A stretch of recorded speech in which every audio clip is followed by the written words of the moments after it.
Essa sala tem estudado o tema sobre avivamento e tem usado o material do reverendo Lloyd Jones, aquele senhor que está lá na projeção, um livro que ele escreveu no início da década de 70 e que foi publicado no Brasil em 1992 e que tem sido um marco na história da igreja brasileira a respeito do tema de avivamento. É sempre bom e importante nós nos lembrarmos que avivamento não é algo que nós produzimos. Existem algumas publicações, existem algumas igrejas, existem alguns escritores que dizem que se nós fizermos e praticarmos alguns passos em determinada ordem, nós vamos produzir um avivamento. E na história da igreja, durante muitas épocas, várias pessoas tentaram fazer assim. No entanto, quando você estuda os avivamentos reconhecidos, você vai perceber que eles sempre aconteceram e sempre vai ser assim, por uma iniciativa de Deus no meio da sua igreja, sempre num momento ruim, num momento difícil, num momento em que a igreja está passando por dificuldades morais, espirituais e coisas desse tipo. Então, nessa série desse semestre que nós estamos trabalhando sobre avivamento, e na obra do Dr. Lloyd Jones, que é aquele livro lá, Avivamento, hoje já está com uma capa diferente, uma nova edição, o capítulo 13 e o capítulo 14, que é o que nós vamos trabalhar hoje, ele mesmo diz no seu livro que é o cerne, o ponto central do que ele vem falando sobre avivamento. E ele usa o texto de Êxodo, capítulo 33, versículo 7 até o versículo 23, para tratar sobre isso.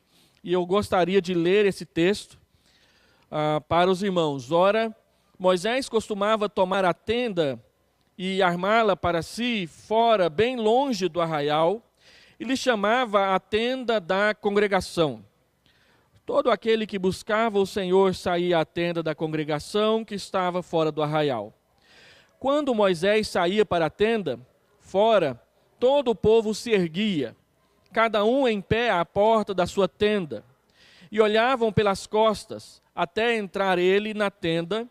Uma vez dentro Moisés da tenda, descia a coluna de nuvem, e punha-se à porta da tenda.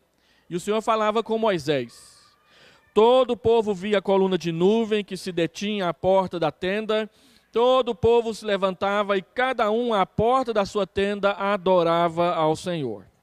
Falava o Senhor a Moisés face a face, como qualquer fala a seu amigo.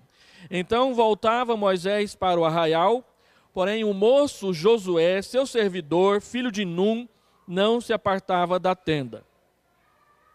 Disse Moisés ao Senhor: Tu me dizes, faze subir este povo, porém não me deste saber a quem hás de enviar comigo. Contudo disseste, conheço-te pelo teu nome, também achaste graça aos meus olhos. Agora, pois, se achei graça aos teus olhos, rogo-te que me faças saber neste momento o teu caminho, para que eu te conheça e ache graça aos teus olhos, e considera que esta nação é o teu povo. Respondeu-lhe: A minha presença irá contigo, e eu te darei descanso. Então lhe disse Moisés: Se a tua presença não vai comigo, não nos faça subir deste lugar. Pois como se há de saber que achamos graça aos teus olhos, eu e o teu povo? Não é, porventura, em andares conosco, de maneira que somos separados, eu e o teu povo, de todos os povos da terra? Na versão mais antiga da Revista Atualizada, esse versículo vem assim: em andares em nosso meio conosco. Ficou desse jeito na tradução. Disse o Senhor a Moisés: Farei também isso que disseste, porque achaste graça aos meus olhos, e eu te conheço pelo teu nome. Então ele me disse: Rogo-te que mostres a tua glória. Respondeu-lhe: Farei passar toda a minha bondade diante de ti, e proclamarei o nome do Senhor, terei misericórdia de quem de quem eu tiver misericórdia, me compadecerei de quem eu me compadecer. E acrescentou: não me poderás ver a face, porquanto homem nenhum verá a minha face e viverá. Vamos ler até aqui. Nós vamos trabalhar até o verso 17. Deus, nós queremos pedir ao Senhor que a palavra dessa manhã seja útil para o crescimento espiritual de cada irmão presente aqui.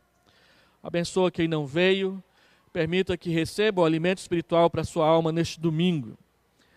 Oramos em nome de Jesus. Amém, Senhor Deus. Então, qual que é o contexto do capítulo 33? Quem já leu a Bíblia vai se lembrar que o capítulo 32 trata da derrapagem que foi a construção e a adoração do bezerro de ouro. Deus chama Moisés a monte, Moisés vai, ele fica 40 dias fora. E aí as pessoas começam a pressionar Arão dizendo: cadê Moisés? Moisés foi embora, Moisés já deve estar morto hora dessa. Então faça deuses que vão adiante de nós. Arão pede ouro das pessoas e ele trabalha como um ourives e ele constrói um bezerro de ouro. Então eles começam a fazer uma festa para adorar aquele bezerro de ouro. Arão diz: estes são os deuses que te tiraram do Egito. E o povo começa a chamar aquela figura, aquela imagem de um bezerro de ouro de Jeová, de Javé. Como se Deus fosse aquela imagem que eles tinham acabado de construir. E eles resolveram fazer uma festa. Deus havia dito que quando Moisés os levasse para a terra prometida, na terra prometida eles fariam festa. E eles estavam entendendo que, uma vez que o Deus estava ali diante dos olhos deles, eles podiam fazer essa festa e assim continuar. A consequência imediata foi que Deus disse para Moisés: desce do monte. Deus disse para Moisés o que está acontecendo. A princípio Moisés já defende o povo, achando que Deus está sendo severo demais. Mas quando Moisés desce do monte e ele vê com os olhos o que está acontecendo, a Bíblia diz que imediatamente ele joga no chão e quebra as tábuas da lei. Versículo 19 do capítulo 32. Ele vai até aquele bezerro de ouro e a Bíblia diz que ele o destrói completamente diante dos olhos do povo. Versículo 20. Ele convoca aqueles que são do Senhor para matarem os idólatras. 3.000 pessoas são mortas naquela noite pela espada dos levitas, da tribo de Levi. E ele, ao destruir o bezerro, ele pega o pó do ouro que ele destruiu, coloca na água e dá depois para beber para todo o povo, como sinal do pecado que eles haviam cometido na sua presença. E aí Deus anuncia para Moisés que não permanecerá no meio do povo. Que por causa dos pecados do povo, se Deus permanecer no meio do povo, Deus vai acabar destruindo todo mundo com a sua santidade, com a sua presença.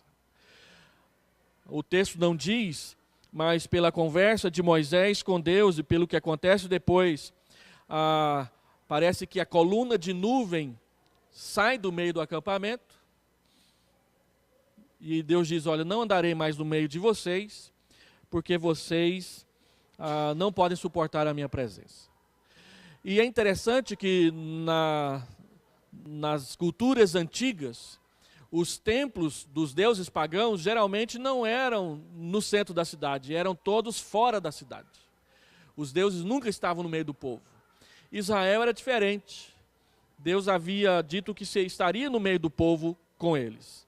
O que estava acontecendo em Israel nesse momento? Eles estavam se preparando para construir o tabernáculo. A construção do tabernáculo é anunciada e iniciada no capítulo 25. E o tabernáculo só vai ser terminado e inaugurado em Levítico, capítulo 9, capítulo 10. Então, até então, o que havia era o que eles chamavam de tenda da congregação.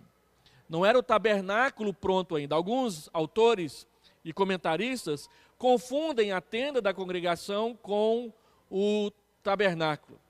É fácil você perceber isso, você vai no Google e digita lá tenda da congregação e manda o Google procurar gravuras disso.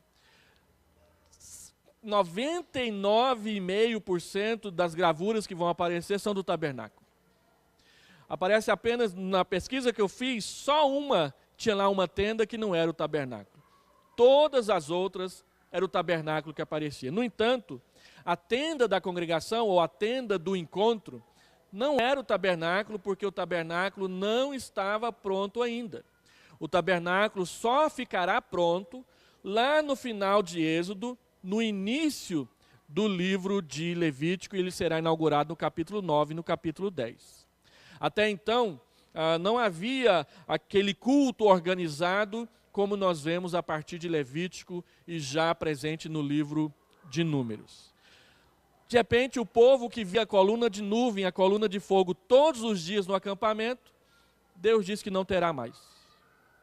E aí, nós entramos no capítulo 33, e o que acontece é que Moisés, versículo 7, ele resolve armar a tenda da congregação, não mais no centro do acampamento, mas longe, lá distante do povo de Israel.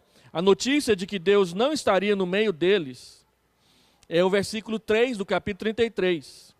Sobe para uma terra que mana leite e mel, eu não subirei no meio de ti, porque és povo de dura cerviz, para que te não consuma eu no caminho. Ouvindo o povo estas más notícias, pôs-se a prantear, e nenhum deles vestiu os seus atavios, porquanto o Senhor tinha dito a Moisés, dize aos filhos de Israel, és povo de dura cerviz, se por um momento eu subir no meio de ti, te consumirei.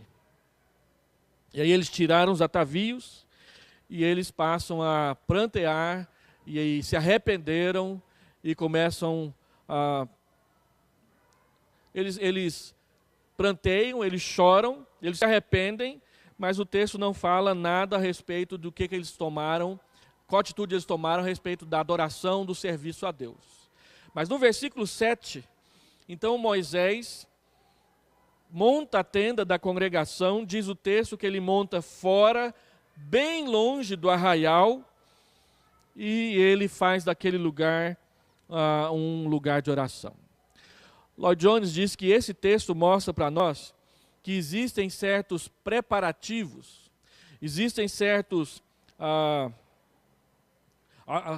coisas que acontecem antes que os reavivamentos ou avivamento irrompa no meio do povo de Deus.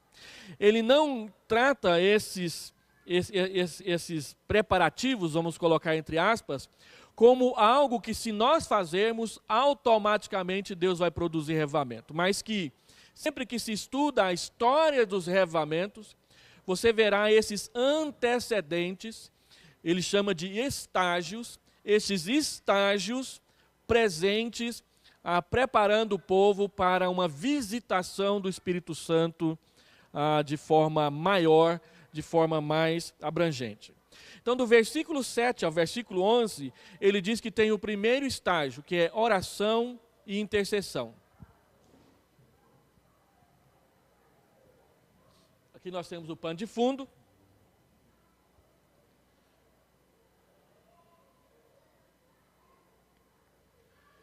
E os 3 estágios. O primeiro estágio é oração e intercessão. O segundo estágio, que está do versículo 12 até o versículo 17, é o de ações de consagração. E o terceiro estágio, que já é a revelação da glória de Deus, está dos versículos 18 a 23, que vai ser trabalhado pelo outro professor na próxima aula. Hoje nós queremos trabalhar o primeiro e o segundo, oração, intercessão, ações de consagração. Então, o primeiro estágio é oração e intercessão. O que Lloyd Jones diz no seu livro é que nos avivamentos, quando os avivamentos estão próximos, ou os avivamentos estão próximos, quando um homem ou um grupo de homens subitamente começam a sentir um fardo e é levado a fazer alguma coisa a respeito disso. Então, o versículo 7 diz que Moisés resolve montar a tenda da congregação, pegar a tenda e armá-la para si. Ele não arma para todo mundo, ele arma para si, fora, bem longe do arraial, e ele diz que aquela tenda vai se chamar tenda da congregação, tenda do encontro, ou tenda da reunião. E a afirmação que vem a seguir no texto, ainda no versículo 7, ela é interessante para nós. Todo aquele que buscava ao Senhor saía à tenda da congregação que estava fora do arraial. O que está narrado aqui no versículo 7 não é algo que aconteceu uma vez e de repente ficou marcado como uma programação na vida de Israel. Moisés resolveu montar a tenda lá fora, e lá fora ele ia para orar e interceder. As pessoas passaram a perceber que Moisés estava fazendo isso todos os dias. Então, aquelas pessoas que sentiram que precisavam fazer alguma coisa para que a coluna de nuvem voltasse a aparecer no meio do acampamento, começaram a ir atrás de Moisés e ficar lá ao redor da tenda da congregação, também orando e buscando ao Senhor. Então, Lloyd Jones diz que sempre que Deus quer visitar a sua igreja com avivamento, Deus começa a separar, a chamar pessoas para interceder, para orar. E essas pessoas, elas são despertadas sozinhas.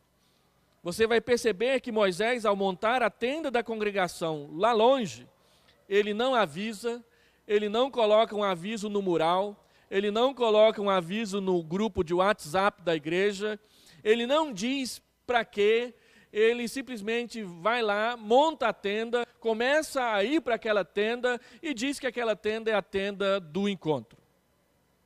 Não tem aviso, não tem programa, nada. Lloyd Jones diz que isso é receber sobre si um peso e começar a fazer alguma coisa a respeito. Qual que é o peso?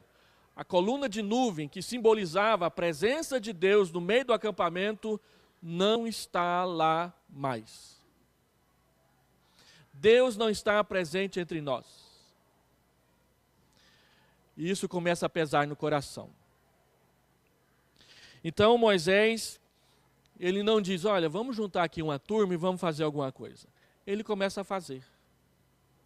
E pessoas que estão vendo ele fazer, resolvem fazer também.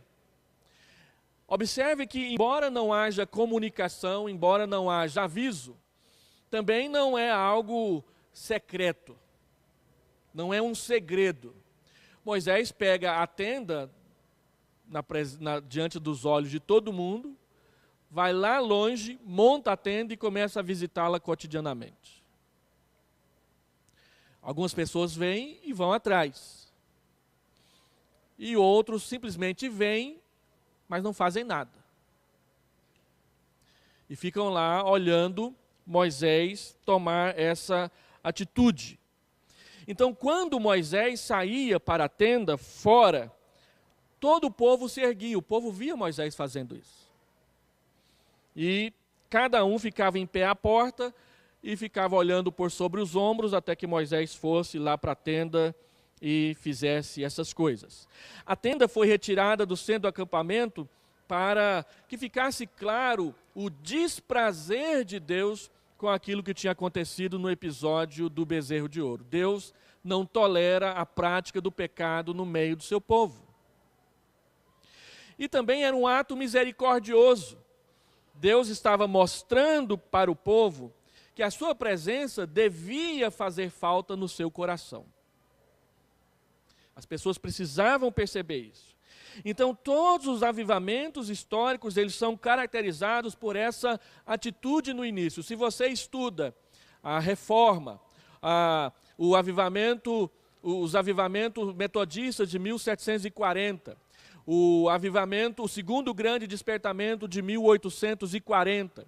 Se você estuda o avivamento do país de Gales, de 1904, o avivamento entre os Zulus, em 1966, se você estuda o avivamento coreano de 1907, todos, sem exceção, começam em reuniões de oração. Todos, sem exceção. Não tem nenhum grande avivamento da história da igreja que tenha passado por cima de uma ou outra pessoa ter começado a orar. Por exemplo, Wycliffe, Hus, Lutero, Whitefield, todos eles. O grande reavivamento da Irlanda do Norte de 1857 começou quando um homem chamado James McQuilkin resolveu ir para uma sala e orar sozinho. E aí depois ele chamou mais 2 amigos, e mais pessoas começaram a vir, e as pessoas tomaram conhecimento de que havia uma turma de gente orando ali, e aquilo invadiu a Irlanda inteira.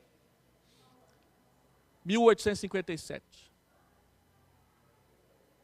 Eu estou lendo um livretinho que foi publicado recentemente sobre o avivamento no país de Gales,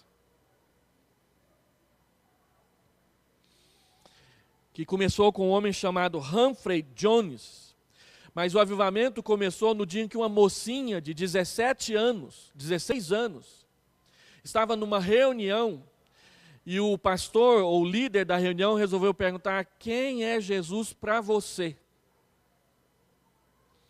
Todos deviam responder.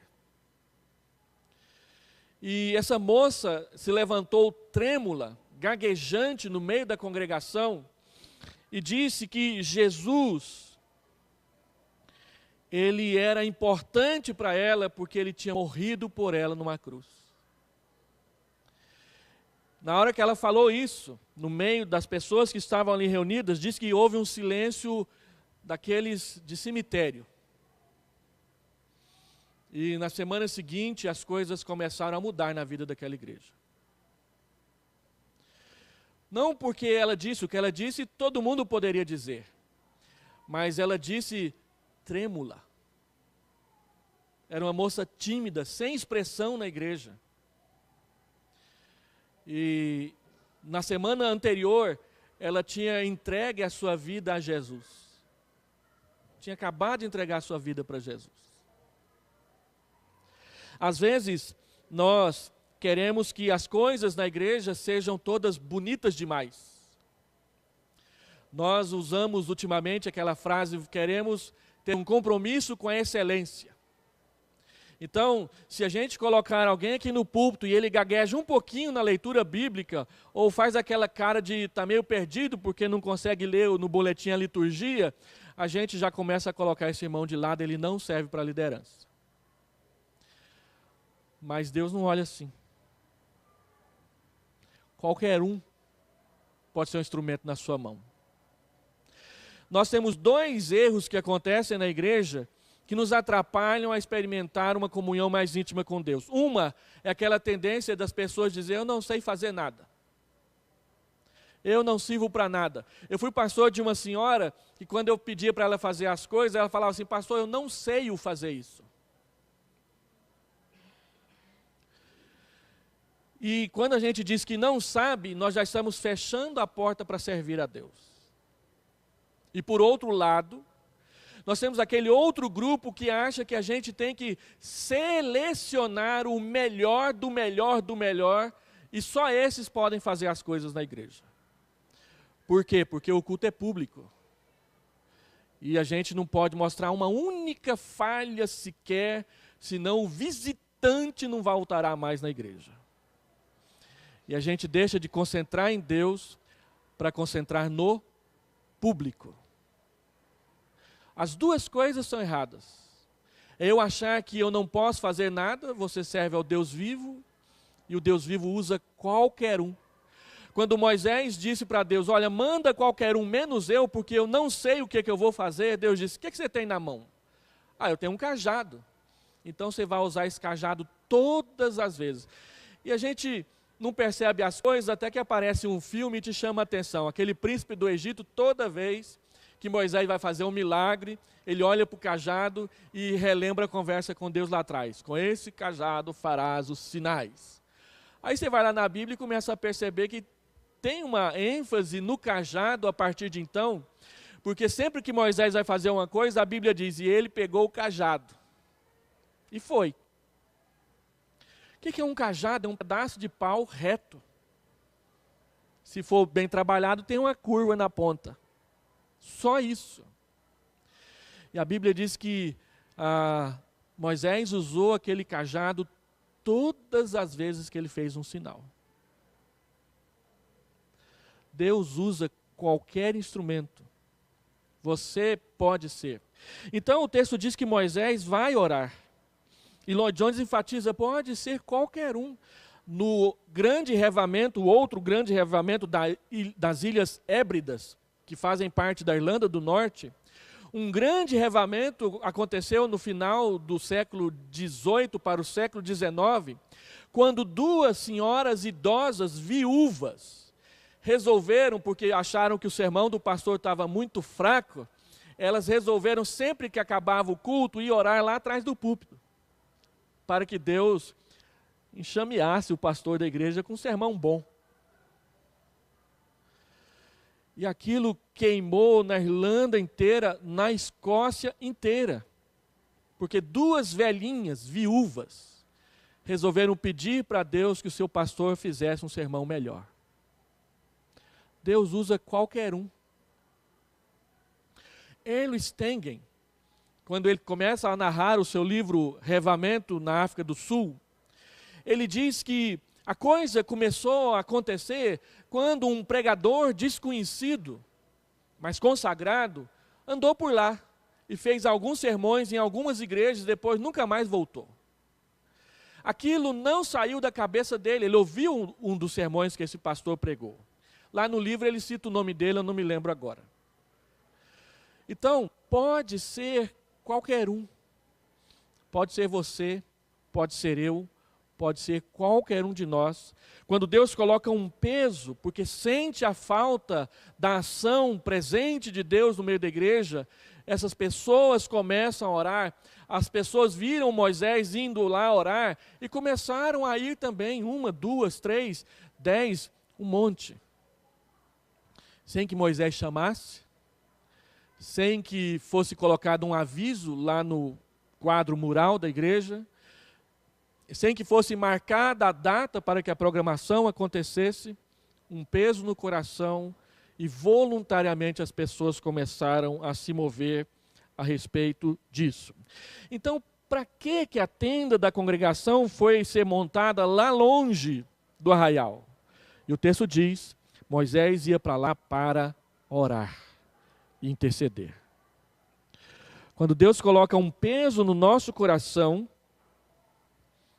Ele começa a despertar outros corações juntamente com o nosso.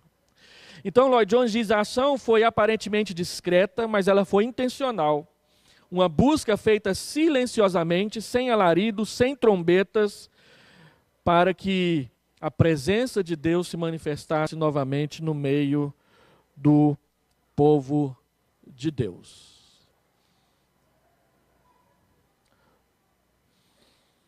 Terceiro aqui, Moisés estabelece um lugar de oração e intercessão, e a tenda ficava longe, ficava fora do arraial. Lloyd Jones diz que nenhum grande reavivamento na longa história da igreja aconteceu quando a liderança da igreja partiu para fazer isso. Todos os reavivamentos começaram à margem.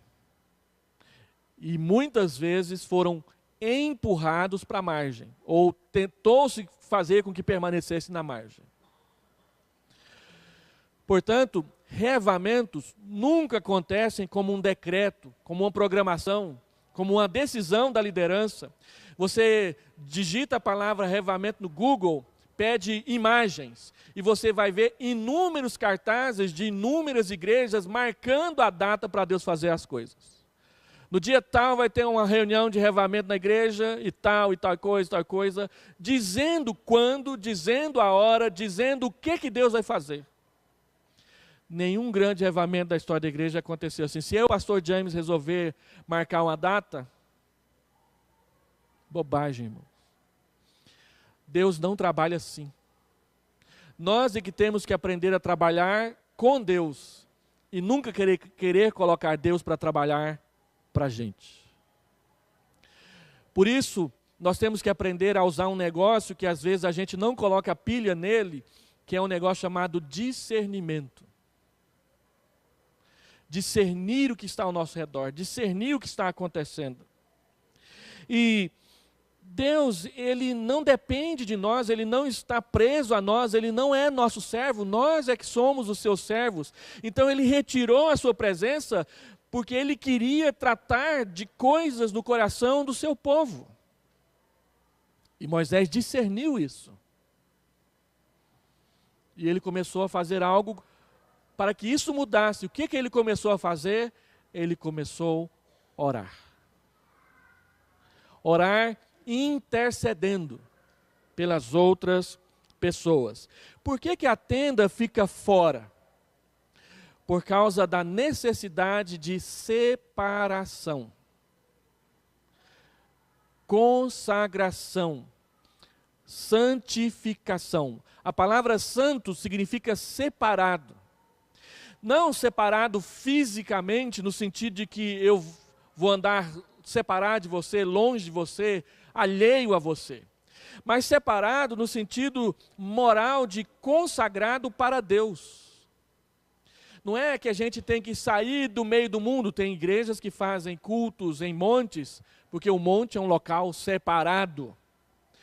Embora Deus tenha levado Moisés a montar a tenda da congregação fora, fisicamente fora do arraial, não é que Deus estava dizendo que nada podia acontecer mais. Quando o pecado começa a tomar forma, a gente precisa tomar uma atitude que mostre a diferença do que estava acontecendo antes. É nesse sentido.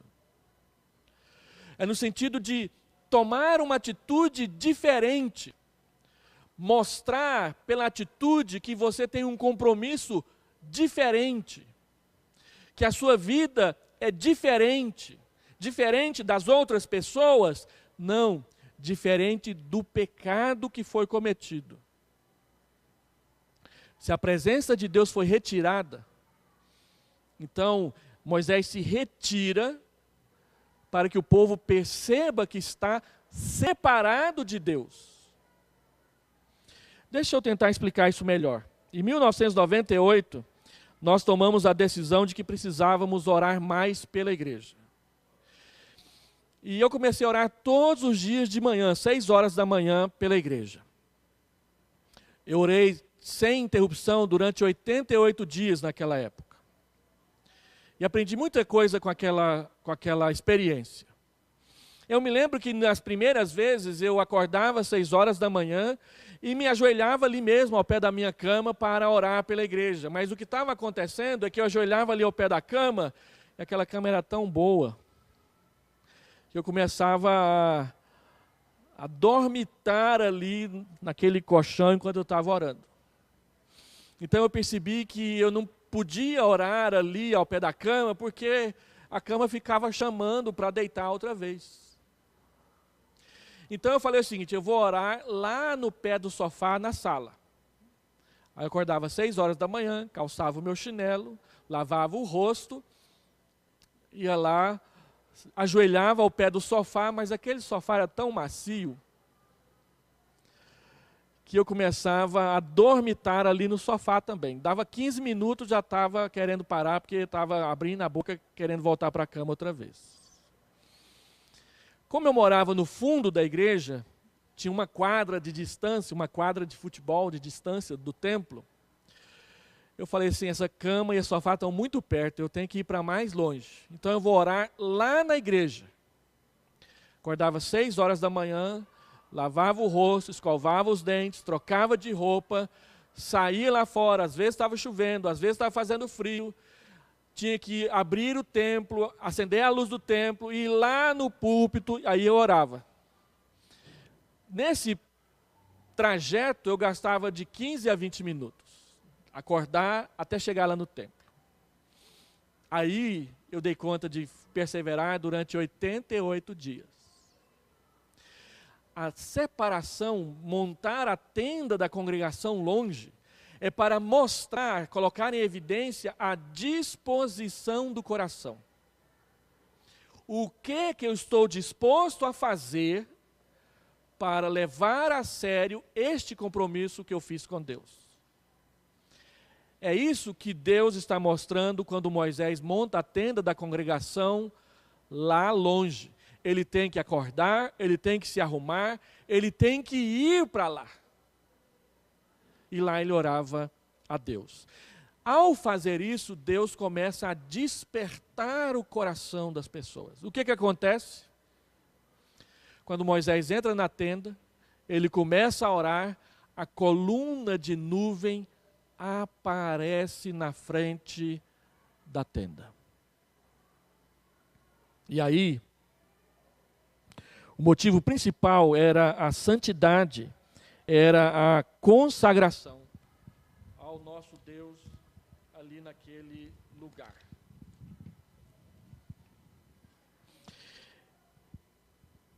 Então acontece uma coisa interessante aí no texto.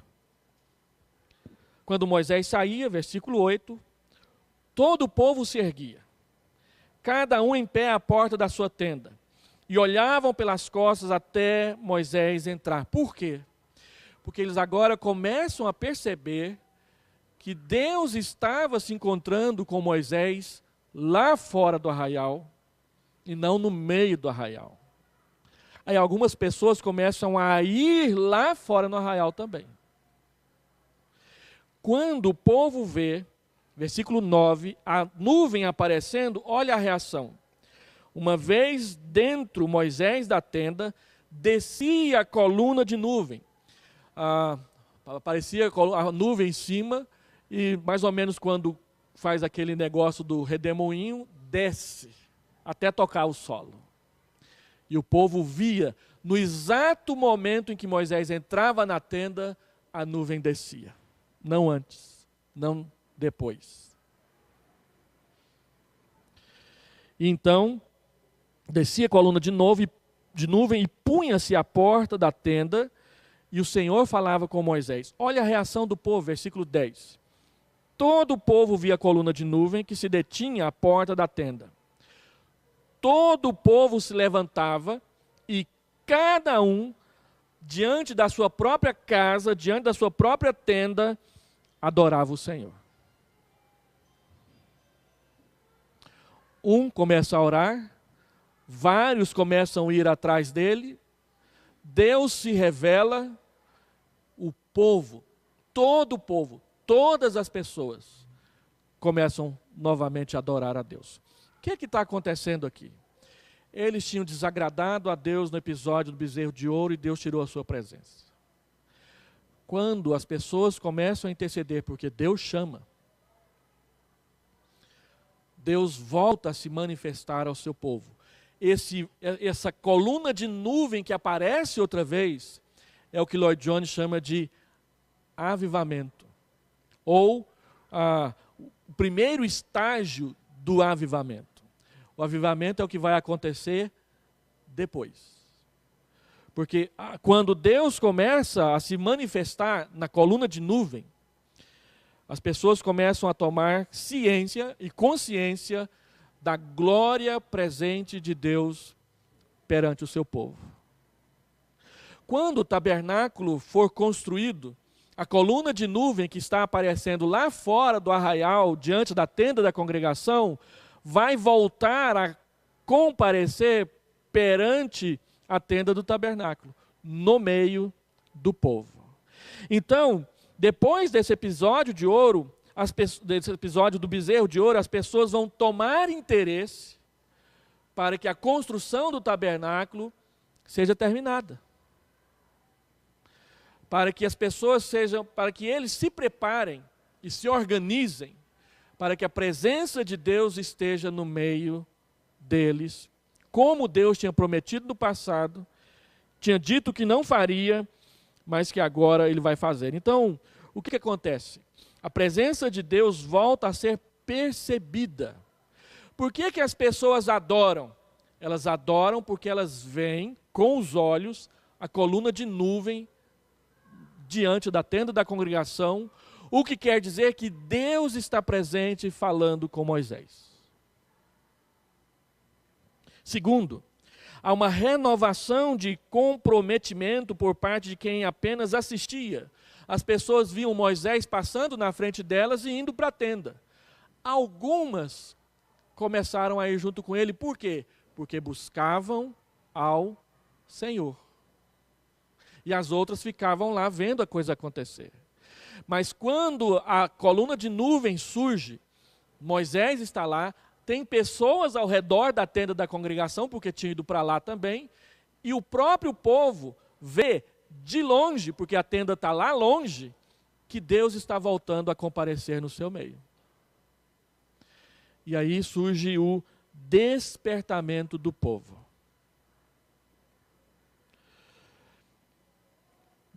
A Lloyd Jones chama isso de preparação. Moisés saía da tenda e voltava para as suas atividades. E acontece uma coisa que eu não sei se o Lloyd Jones está correto, mas ele fala. Verso 11.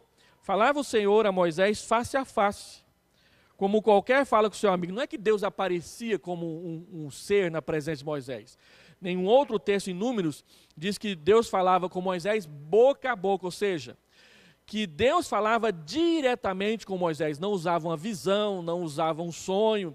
Deus falava com ele ali mesmo, naquele momento. Mas aí o texto diz o seguinte: depois de falar com Deus, Moisés voltava para o arraial, mas Josué ficava lá na tenda. Lloyd Jones, ele vê nesse fato de que Josué não saía de perto da tenda, com a ideia de expectativa de Moisés, de que Deus iria fazer alguma coisa a mais. A ideia de Lloyd Jones é assim: eu vou sair, vou fazer as coisas que eu tenho que fazer lá no arraial, e Josué vai ficar aqui de prontidão. Se Deus se manifestar, o Josué já está lá. E ele me chama. Não sei se é isso que quer dizer, mas não deixa de ser uma interpretação que chama a atenção da gente. Ou seja, que a presença contínua de Josué à frente da tenda era, para Moisés, um sinal de expectativa de que aquela aparição da nuvem não seria a única e nem a última, mas que Deus continuaria se manifestando a partir de então no meio do seu povo. Pode ser isso mesmo. E então ele fala do segundo estágio, que é da oração em si. O que Moisés pede para Deus? Moisés pede para Deus três coisas. Primeiro, do versículo 13 até o versículo 17, Moisés está orando. Ele está dentro da tenda e ele está falando com Deus. Na sua oração, Moisés pede em primeiro lugar, versículo 13, que ele conheça a Deus.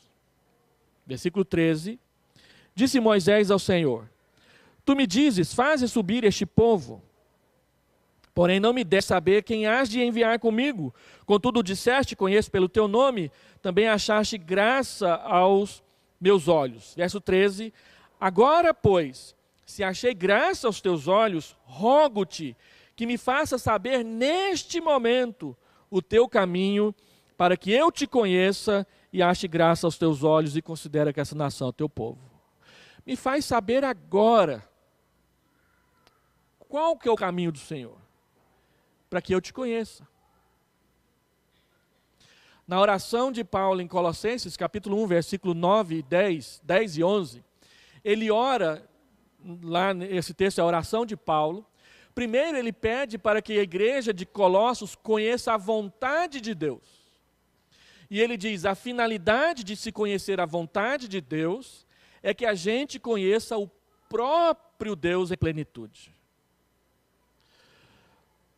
Nós lemos a Bíblia toda e achamos que conhecemos a Deus. Nós lemos a Bíblia toda 20 vezes e achamos que conhecemos mais de Deus. Mas a gente sempre precisa conhecer a Deus. Depois de 30 anos expondo as Escrituras, é muito interessante viver a experiência de Deus nos surpreender, às vezes com detalhes da sua palavra, para coisas que a gente nunca tinha prestado atenção antes. Lloyd Jones, ele diz em um livro que ele escreveu chamado A Cruz, ele pastoreou a capela de Westminster por 40 anos, uma única igreja, 40 anos. Então ele casou, ele batizou o filho, ele casou o filho, ele batizou o neto, ele casou o neto. Mais ou menos isso. Então ele diz que depois de 40 anos pregando naquela igreja, ele achou que ele já tinha pregado tudo, que não tinha mais nada que falar. E lá no seu gabinete ele disse que ele começou a pensar na cruz. E ele ficou envergonhado, porque ele percebeu que ele tinha falado muito pouco sobre a cruz. E aí ele escreveu, fez uma série de sermões sobre a cruz e publicou isso na forma de um livro, 40 anos depois. Nós, muitas vezes, confundimos conhecer a Deus com saber versículos da Bíblia de cor. Não é bem assim. Eu posso saber vários textos da Bíblia de cor e não conhecer a Deus. A experiência do príncipe de Granada, uma experiência verídica, de um príncipe que foi preso por seu irmão, que queria o trono só para si, e o manteve preso durante mais de 30 anos na masmorra do seu castelo. E por puro capricho, quando prendeu o seu irmão lá dentro, deu um único livro para ele ler, deu a Bíblia para ele ler. Ele ficou 30 anos preso, tendo só a Bíblia para ler esse tempo todo. E ele leu várias vezes, muitas vezes. Quando ele morreu e o seu corpo foi retirado da cela, perceberam que as paredes da cela estavam todas escritas. Várias observações que ele tinha feito das leituras da Bíblia naqueles anos todos. E as observações eram mais ou menos assim. A Bíblia tem 31.175 versículos. O versículo tal do capítulo 7 de Esther tem todas as letras do alfabeto, menos o J. Era esse tipo de observação que ele escreveu na parede. Ele não fez uma única observação a respeito de um momento de intimidade dele com Deus. É possível você conviver com a Bíblia o tempo todo e ela não mudar a sua vida. É por isso que nós cremos que é só a ação do Espírito Santo na vida da pessoa que de fato muda a sua vida. Quando nós falamos de apologética, defendendo o cristianismo diante de pessoas que não creem no Evangelho, nós não nos iludimos com a ideia de que se nós estudarmos muito a Bíblia e argumentarmos corretamente com a academia secular, eles vão se convencer de que a Bíblia é verdade só porque a gente estudou tudo direitinho. É um ledo engano, é uma falsa ilusão do nosso coração. Porque a Bíblia diz que é o Espírito de Deus que testifica com o nosso espírito que nós somos de fato filhos de Deus. Então, é necessário uma ação de Deus no coração das pessoas. Que Ele usa a Bíblia para fazer isso. Mas que a Bíblia, enquanto livro, ainda que seja um livro divino e humano, ela não fará isso a não ser que o Espírito Santo a use como a espada do Espírito para fazer uma cirurgia de mudança na nossa alma. E Moisés pede: Senhor, me dá a segurança de que eu te conheço.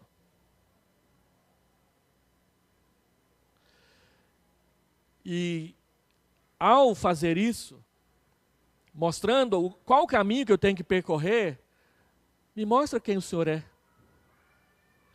E mais para frente, nesse mesmo texto, Deus vai passar toda a bondade diante dos olhos de Moisés e vai lhe permitir que ele veja a Deus pelas costas, o único homem pecador que teve esse privilégio. Lembra de Jó? Jó serviu a Deus com temor toda a sua vida, mesmo na sua enfermidade, mesmo na sua penúria, ele não abandonou a Deus. Mas quando Deus se manifestou a ele através de um redemoinho, no capítulo 42, no capítulo 39 em diante, Jó disse o seguinte: eu só te conhecia de ouvir falar. Agora os meus olhos te veem. Lloyd Jones diz que conhecer a Deus é como você estar numa praia e diante dos seus olhos o oceano. Imenso. Como diz o Procurando Nemo, ele é imenso e ele é azul. Né? Mas quão profundo. Ontem eu assisti o Aquaman.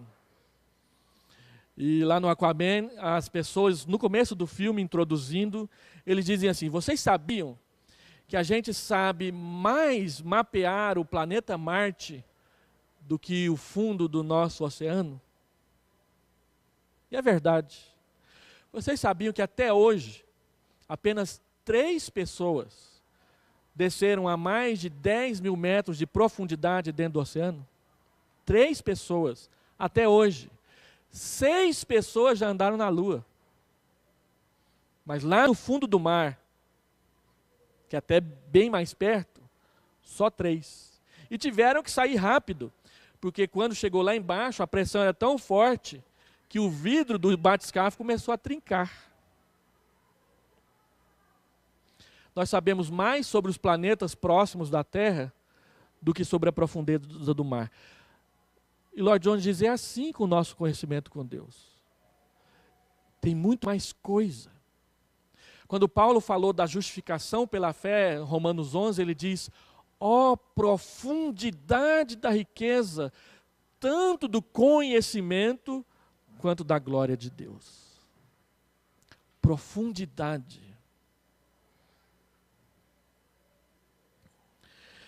E ele ora, então, para que ele conheça Deus pessoalmente. E a pergunta é a seguinte: nós conhecemos Deus pessoalmente?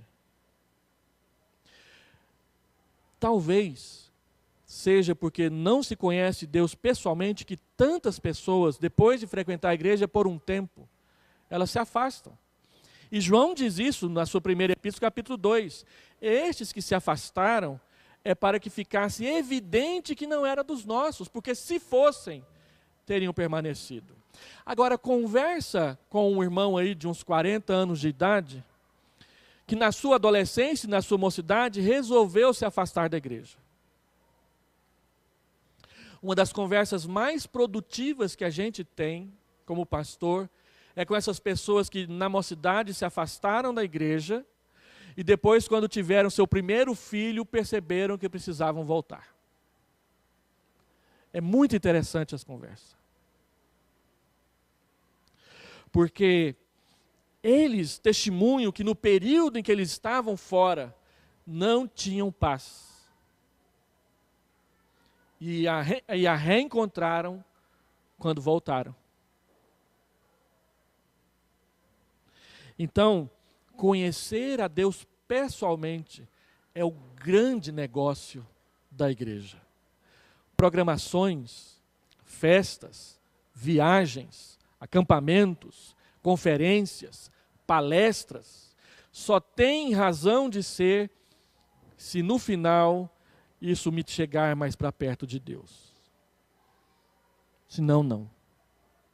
Depois ele ora para que nós conheçamos a manifestação do poder de Deus, verso 14. E eu já estou quase chegando no final. A minha presença irá contigo e eu te darei descanso. Lloyd Jones, na capacidade que ele tem, ele abre um leque. Dá descanso do quê? Deus havia prometido que ia levar o povo lá para Canaã. Mas agora Deus tira a sua nuvem do meio do acampamento. Então, nós vamos ou não vamos para Canaã? É a pergunta honesta que poderia ser feita. Mas Deus diz: olha, eu vou te levar para lá. Então, Moisés diz para Deus: se a tua presença não vai comigo, não nos faça subir deste lugar. Porque Moisés já percebeu que o povo sozinho não conseguirá chegar lá. É Deus quem vai levar. Então ele pede, fica com a gente. Não sai de perto de nós. Lembra do A.W. Tozer, aquele pastor metodista? Ele diz o seguinte: o grande segredo da vida cristã não é o quão forte você é na fé, mas é o quão perto você está do seu pastor. Satanás não teme as ovelhas. Satanás teme o pastor. Como que posso vencer Satanás? Ficando perto do pastor. Isso é verdade. Por isso que a oração é tão importante. Porque a oração é o principal sinal de que nós estamos buscando a Deus. De que nós queremos estar perto de Deus. É ou não é? E por último, Moisés faz um pedido muito interessante. Verso 16, pois como se há de saber que achamos graça aos teus olhos, eu e o teu povo? Não é porventura em andares conosco, de maneira que somos separados, eu e o teu povo, de todos os povos da terra? Lloyd Jones chama isso aqui de autenticação. Deus, se o Senhor não andar com a gente, nós vamos ser presas fáceis para os nossos inimigos. Como que eles vão saber que a gente é povo do Senhor? É com o Senhor andando com a gente. Então Moisés está pedindo o seguinte, que as pessoas que não são de Deus reconheçam que nós somos de Deus.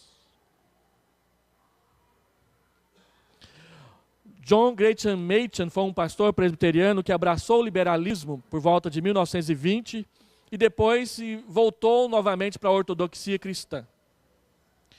E ele escrevia contra o liberalismo teológico. Ele tem um livro em português chamado Cristianismo e Liberalismo, que quem gosta de apologética é leitura obrigatória. Mas o que era interessante era ouvir o que os seus professores liberais diziam dele depois que ele voltou para a ortodoxia. Eles diziam o seguinte: nós menosprezamos todos esses pastorzinhos, esses professorizinhos de seminários ortodoxos, menos o Machen. A ele a gente respeita. Não concordamos com nada que ele diz, mas a gente vê nele um inimigo que vale a pena lutar contra ele. Por quê? Porque Machen, ele experimentou essa negridão que o liberalismo é, de não acreditar nos milagres de Deus, de não acreditar nas ações poderosas de Deus, e depois voltou e passou a servir isso com o que ele escrevia. E as pessoas diziam, aquele cara lá é duro. E um dia, Benjamin Franklin, que era um deísta, que cria que Deus existia, mas que não se revelava a nós, foi visto correndo rapidamente lá nos Estados Unidos, na cidade onde ele morava, em direção ao templo onde George Whitefield ia pregar naquela noite. E ele ia correndo, e uma pessoa parou ele e disse, onde o senhor vai tão com tanta pressa? Eu vou lá na igreja, eu vou ouvir George Whitefield pregar. E a pessoa retrucou, mas o senhor não acredita em nada que ele diz. E Benjamin Franklin respondeu, eu não acredito, mas ele acredita. E é por isso que eu vou lá. Eu não acredito, mas ele acredita. Russell Shedd diz que reavivamentos começam a acontecer numa igreja quando os crentes começam a acreditar nas coisas que elas dizem a respeito de Deus. Às vezes a gente fala para as pessoas, crê em Deus, ore a Deus, mas a gente está longe de fazer isso, quando a gente passa para as mesmas coisas. Agora, quando a gente está vivendo isso, as pessoas começam a enxergar isso na gente. 1 Coríntios, capítulo 14, verso 24 e 25, eu vou terminar com esse versículo, diz que quando todos profetizam na igreja, e porventura entra um incrédulo, ou um indouto, alguém que não conhece a doutrina, ele é por todos convencido. E então, ele perceberá que Deus, de fato, está entre nós. Isso tem a ver com o jeito que a gente canta quando o hino é chamado.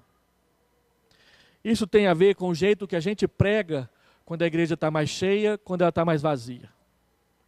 Isso tem a ver com como a gente enfrenta as situações difíceis quando a coisa aperta. Sexta-feira, Diné e eu fomos assistir a uma palestra de uma norte-coreana lá na primeira igreja. Ela, por 3 anos, foi presa e foi maltratada pelo único fato de ser cristã na Coreia do Norte. Em 3 anos, ela passou por 10 cadeias diferentes na Coreia do Norte. Em todas, ela apanhava quase todos os dias. Trabalhava o dia inteiro pesado e a única coisa que recebia para comer era um bolo de milho amassado na mão. E ela contou coisas que é da gente perguntar, será que eu suportaria? Ela dizia que quando ela dizia para Deus assim, eu não suporto mais. Ela disse que no dia seguinte, quando ela ia apanhar, parecia que doía menos. Porque Deus estava protegendo ela. Então, a autenticação, para que as pessoas saibam que eu e o teu povo somos separados. Somos diferentes. Conhecemos a Deus. Vamos orar? Deus, nós queremos pedir que o Senhor derrame graça sobre nós. Que o Senhor traga sobre nós a tua bênção. Que o Senhor nos visites. Por isso queremos pedir que o Senhor desperte em nós o desejo, a vontade, o interesse e a tomada de atitudes e ações quanto à oração na nossa vida pessoal e na vida da nossa igreja. Sabemos que por mais que marquemos programações e jejuns e orações, não passarão de programas se o Senhor não despertar o teu povo. Desperta o teu povo, ó Deus. Desperta cada um de nós. Coloca esse peso no nosso coração para que o nosso país seja outro país, um novo país. Para que a nossa igreja seja uma nova igreja. Para que nós mesmos sejamos renovados na tua presença. Em nome de Jesus. Amém. No meio do capítulo 13, Lloyd Jones, ele faz a seguinte afirmação. Se esse é um fardo que pode vir sobre qualquer pessoa, por que não veio sobre vocês? Eu tinha lido isso em 1992 e tinha colocado em amarelo lá no meu livro. Essa semana eu leio isso de novo, doeu outra vez. Se esse fardo por avivamento pode vir sobre qualquer pessoa, por que não veio ainda sobre vocês? E eu cito de novo o Moody, ouvindo Spurgeon. Spurgeon disse, o mundo está para ver o que Deus pode fazer em, com e através daquela pessoa que quer servir a Deus. Aí Moody volta para casa, ajoelha ao pé da sua cama, Senhor, levanta essa pessoa. Como seria bom que essa pessoa surgisse aqui em Londres? E o biógrafo dele diz que quando ele se levantou, ele já estava orando assim, Senhor, será que não poderia ser eu? Será que não poderia ser eu? Que Deus, se for da vontade dele, coloque um fardo, um peso no nosso coração por avivamento. E nos leve voluntariamente a tomar atitudes a respeito disso.